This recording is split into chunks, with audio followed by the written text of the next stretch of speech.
Hello students, कैसे हैं? उम्मीद करता हूँ सभी अच्छे होंगे और मज़े कर रहे होंगे, क्योंकि बेटा आज के हम इस क्लास में लेकर आए हैं आपको धातु है। धातु का जो क्लास 10th का चैप्टर है हमारा, उसके अंदर टॉपिक है धातुओं की क्रियाशीलता श्रेणी, यानी जो reactivity series of element metals. जो मेटल की रिएक्टिविटी है वो किस प्रकार से है, कौन सा मेटल ज़्यादा रिएक्टिव है, कौन सा मेटल कम रिएक्टिव है, कौन अक्रियाशील है, नोबल है।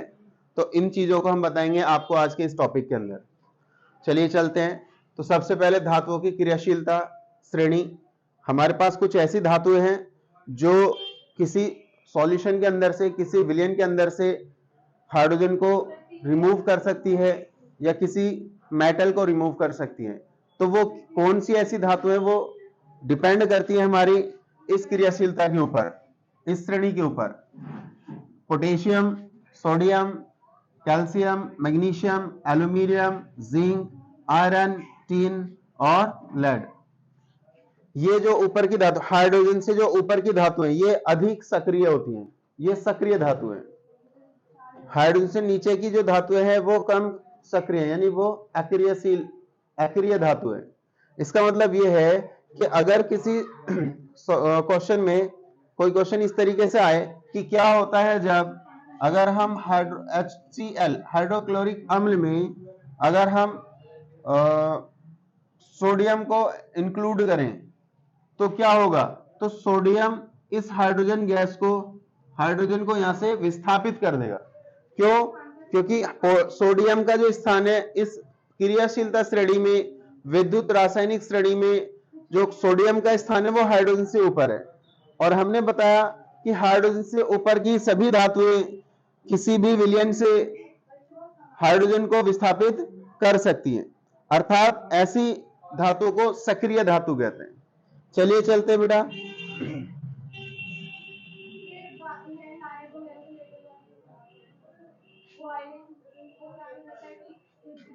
ये क्रियाशील, नीचे की तरफ अगर हम चलेंगे तो क्रियाशीलता का ये घटता क्रम है। क्रियाशीलता का घटता क्रम, क्रियाशीलता का घटता क्रम, यानी सर्वाधिक, सबसे ज्यादा क्रियाशील कौन है यहां पर हमें दिख रहा है, जो सबसे ऊपर है, जो धातु सबसे ऊपर स्थित है इस श्रेणी में, सक्रिय श्रेणी में जो धातु सबसे ऊपर स्थित है वो सबसे ज्यादा क्रियाशील होगी, सबसे ज्यादा सक्रिय होगी। और जो धातु सबसे नीचे स्थित है वो सबसे कम क्रियाशील होगी। अर्थात Au यानी सोना, गोल्ड, सोना सबसे कम क्रियाशील है। इसके नीचे की तरफ ये घटता हुआ क्रम है। सबसे कम क्रियाशील धातु कौन होगी हमारे पास? गोल्ड यानी सोना। और सबसे अधिक क्रियाशील क्या होगी आपके, क्या होगी बच्चों? सोडियम और पोटेशियम। पोटेशियम सबसे ज्यादा क्रियाशील धातु है।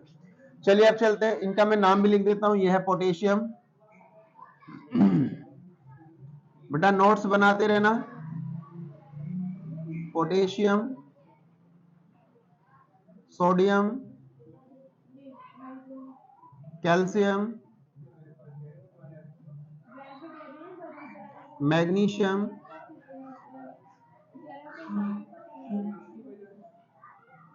एल्यूमिनियम,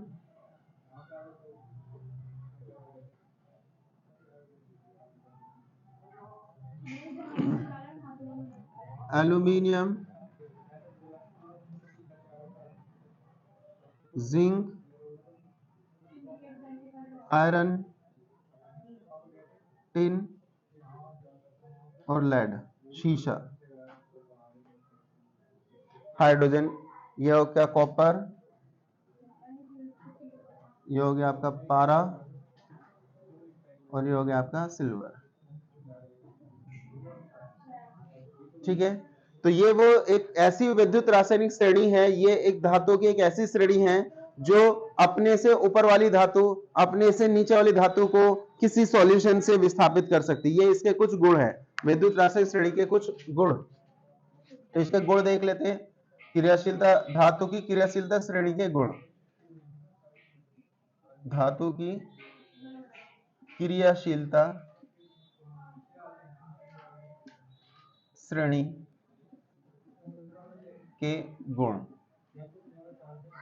ठीक है, तो इसका क्या गुण होगा? सबसे पहले तो याद रखना, वे धातु जो हाइड्रोजन से ऊपर स्थित है, वे धातु जो हाइड्रोजन से ऊपर स्थित है, वे धातु जो हाइड्रोजन से ऊपर स्थित है, क्या होगा? वो धातु अधिक सक्रिय होंगी। वे धातु जो हाइड्रोजन से ऊपर स्थित है, सक्रिय धातु कहलाती है। सक्रिय धातु कहलाती है। और जो हाइड्रोजन से ऊपर स्थित है, वो काम क्या करेंगी कि हाइड्रोजन से ऊपर स्थित धातु किसी भी विलयन में से हाइड्रोजन को विस्थापित कर सकती है। ये धातु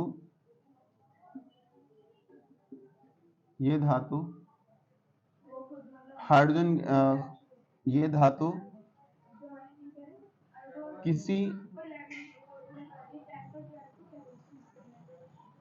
किसी अम्लीय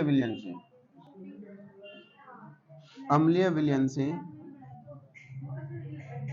हाइड्रोजन गैस H2 गैस विस्थापित कर देती है। तो याद रखना बच्चों, जो धातु हाइड्रोजन से ऊपर है, वो कौन सी धातु है? सक्रिय धातु है। और सक्रिय धातु का काम क्या है? अगर वो अम्लीय विलयन में हम मिला रहे हैं किसी सक्रिय धातु को, तो वो हाइड्रोजन गैस को विस्थापित कर देती है। दूसरा, वे धातु जो हाइड्रोजन से नीचे स्थित है, अक्रिय धातु कहलाती है। अक्रिय धातु कहलाती है। क्या कहलाएंगे वे? जो धातु बेटा हाइड्रोजन से नीचे है, क्या है वो? अक्रिय धातु कहलाती हैं। अर्थात उनका काम क्या होगा? अर्थात ये धातु अम्लीय विलयन से हाइड्रोजन गैस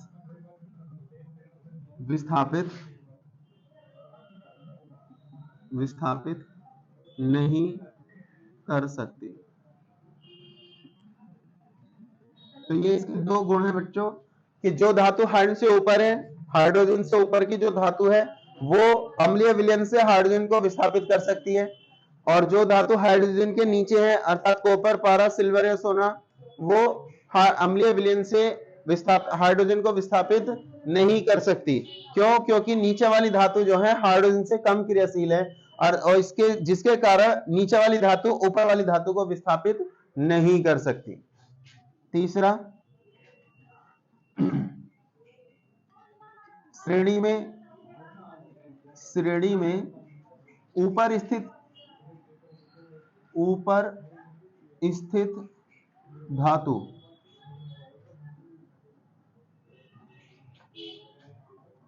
धातु नीचे वाली धातु से अधिक सक्रिय होती है, जिसके कारण ऊपर वाली धातु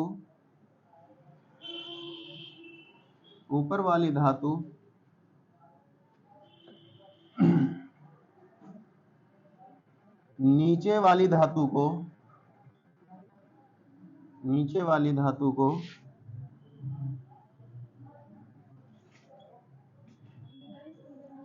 किसी लवणीय विलयन से विस्थापित कर सकती है।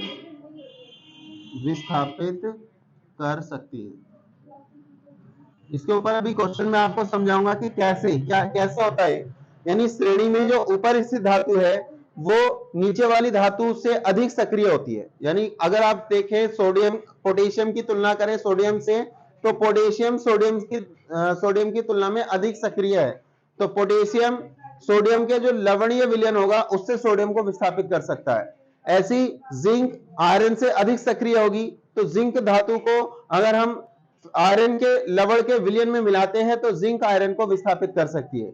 अर्थात हम सीधी सीधी बात ये कर रहे हैं, जो धातु ऊपर है, ऊपर वाली धातु नीचे वाली धातु से अधिक सक्रिय होती है और वो उस धातु के लवण के विलयन से धातु को विस्थापित कर सकती है।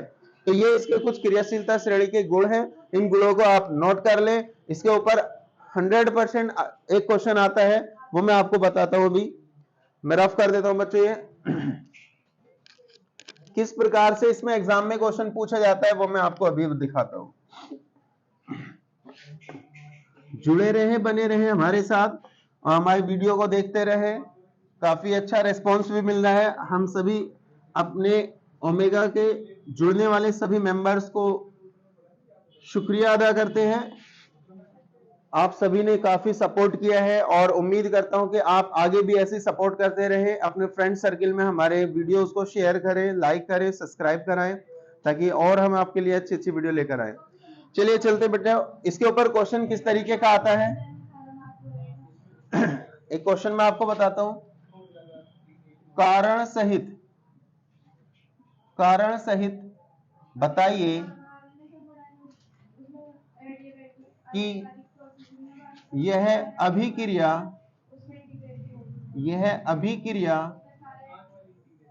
संभव है या नहीं। क्वेश्चन ये है, कारण सहित बताइए कि निम्न अभिक्रिया, जो मैं अभिक्रिया नीचे लिखने वाला हूं, वह अभिक्रिया संभव है या नहीं। क्वेश्चन अभिक्रिया कौन सी होगी। सपोज करो मैंने सल्फ्यूरिक अम्ल लिया H2SO4 और इसके अंदर मैंने मैग्नीशियम को मिलाया, तो क्या यहां से जो अभिक्रिया बनेगी MgSO4 magnesium sulphate, MgSO4 plus hydrogen gas निकल गई। तो ये पूछ रहा है, क्वेश्चन ये है कि कारण सहित बताइए कि यह अभिक्रिया संभव है या नहीं।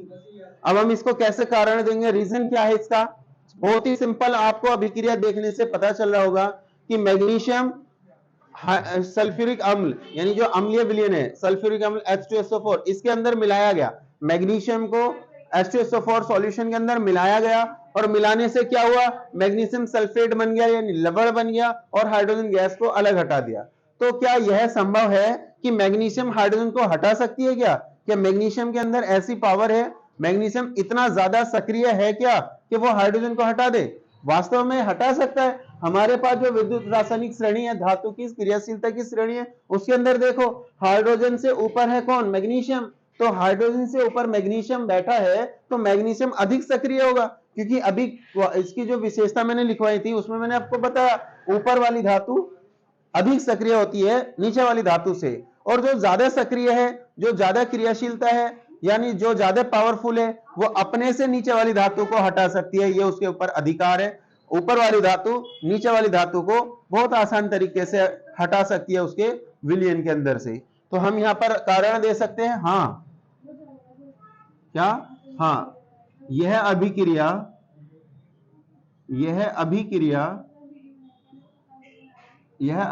संभव है। यह अभिक्रिया संभव है। क्यों, क्योंकि मैग्नीशियम धातु Mg धातु का स्थान सक्रिय श्रेणी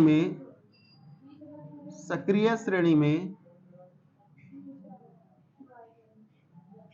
हाइड्रोजन से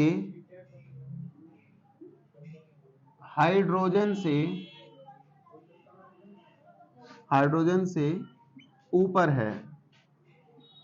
हाइड्रोजन से कहां है, ऊपर है। यह अभिक्रिया संभव है क्योंकि मैग्नीशियम का स्थान सक्रिय श्रेणी में हाइड्रोजन से ऊपर है। अतः मैग्नीशियम अतः इस अभिक्रिया में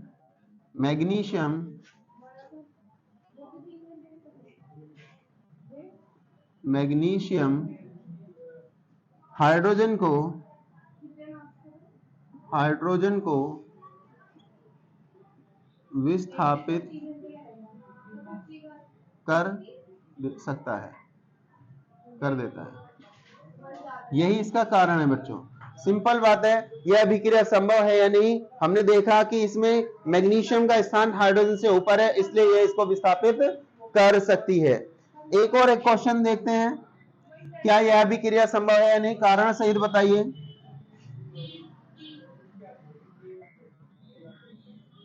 कारण सहित बताइए कि यह अभिक्रिया संभव है या नहीं। ठीक है, तो अगर मैं HCl में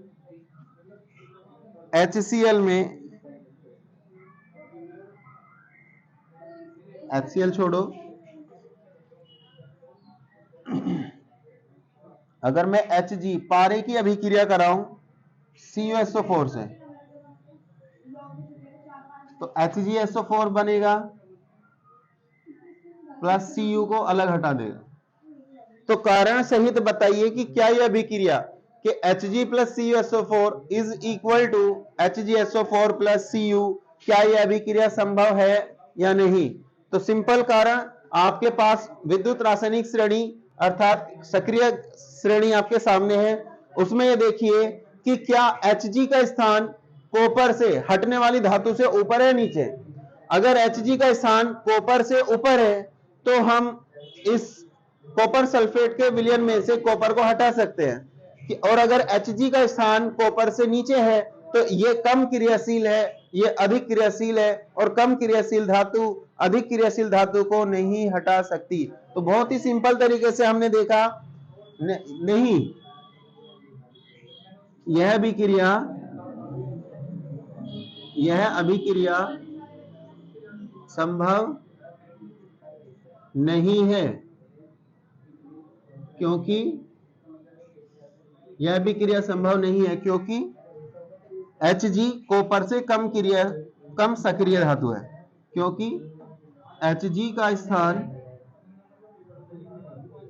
स्थान कॉपर से Cu से नीचे है, और नीचे वाली धातु ऊपर वाली धातु से कम सक्रिय होती है, और Cu यानी Hg Cu से कम क्रियाशील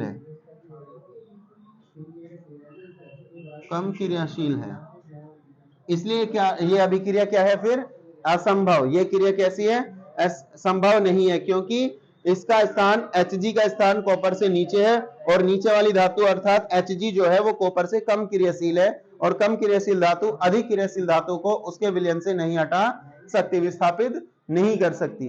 तो इस विद्युत रासायनिक श्रेणी के ऊपर बच्चों इस प्रकार से क्वेश्चन पूछे जाते हैं। अब एक क्वेश्चन मैं आपको होमवर्क के लिए दे देता हूं, ठीक है। क्या है वो क्वेश्चन, कॉपर सल्फेट के विलयन में अगर लोहे की कील डाल देते हैं तो लोहा कॉपर को विस्थापित कर देता है, लेकिन सोना ऐसा नहीं करता, क्यों। क्वेश्चन इंपोर्टेंट है, आता है अक्सर। कॉपर सल्फेट के विलयन में लोहे की कील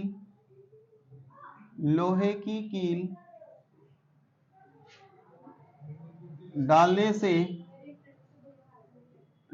से लोहा